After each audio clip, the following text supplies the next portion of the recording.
Hi, my name is Isaiah, and I'm here with. Dan Houston. Hi, Dan. Could you tell me a few things about how you put together guitars?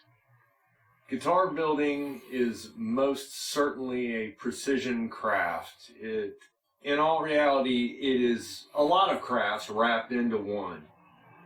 You have to get it together, a lot of precision measurement, making lumber square, a lot of sanding. Sanding is really the primary tool in pretty much any woodworking, but particularly in guitar building, is what we do the very most of, I assure you.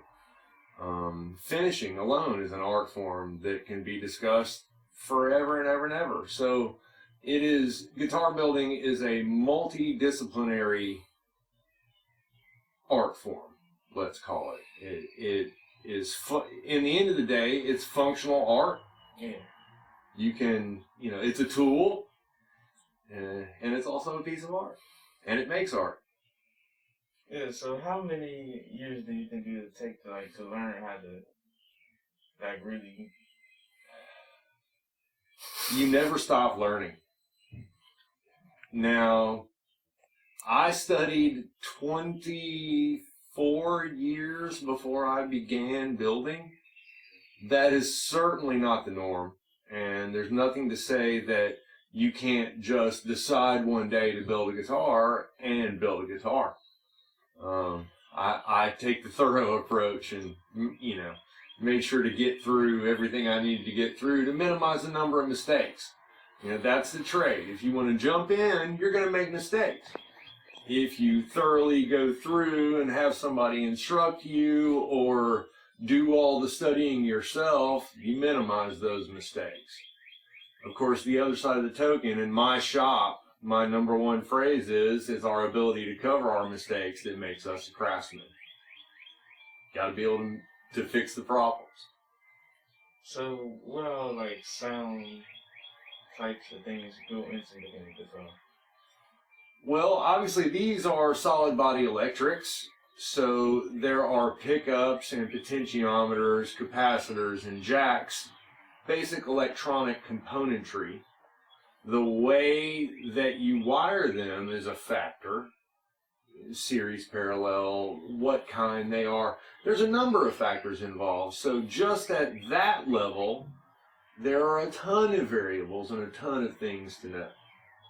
Okay. So when you're stringing the guitar, does it matter about the shape of the guitar? Shape traditionally does not matter.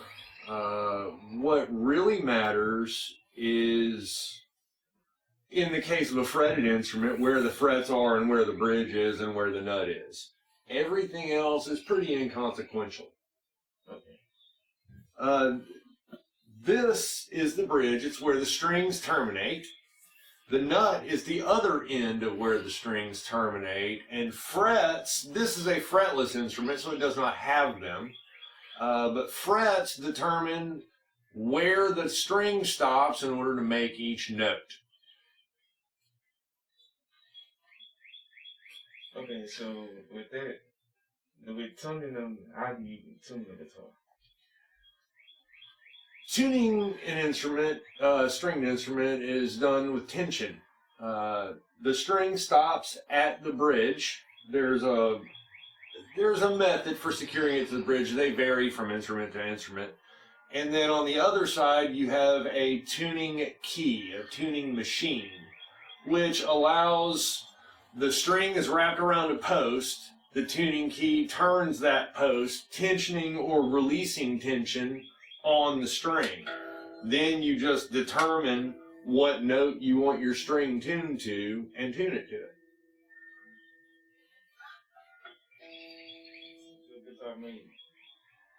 This guitar was a lot of time to design, which is always where you spend the majority of your time. A lot of forethought, a lot of decisions to be made about how it goes together.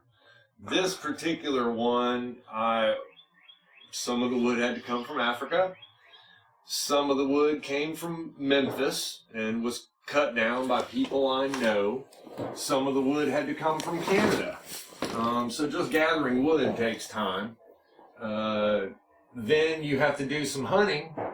The fingerboard in particular is a local piece of wood. It is black walnut, curly black walnut. And sometimes you just see a piece of wood that you decide has to be a certain piece of a guitar. Truth be told, this was not that. I just happened to plane it down and look at it, and it blew me away. And I decided that had to be my fingerboard right then and there. The neck is 13 pieces of walnut, curly bird's eye maple, and purple heart. All the walnut is felled locally in Memphis.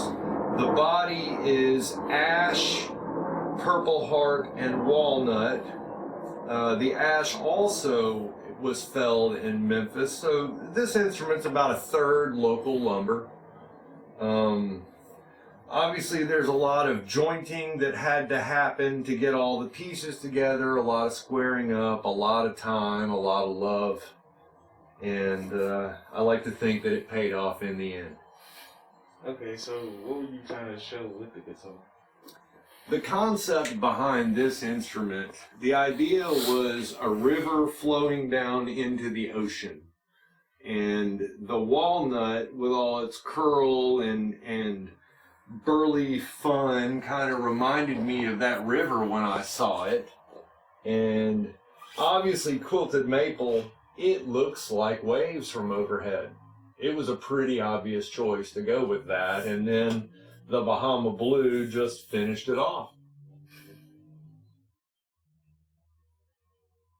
That's right on, man. So, you gonna teach us on how to make something like that? I would love the opportunity to teach you how to make something like this. I believe that anyone that can see it in their mind's eye can do something like this. You have to do it carefully, and it helps to have someone that's been down the road before you to push you in the right directions. But I believe anybody that wants to make a guitar can do it. I'd love the opportunity to help. Well, yeah, that's gonna rock. What you think, Isaiah? Yep. Yep. Oh, wait. What you think, Isaiah? That's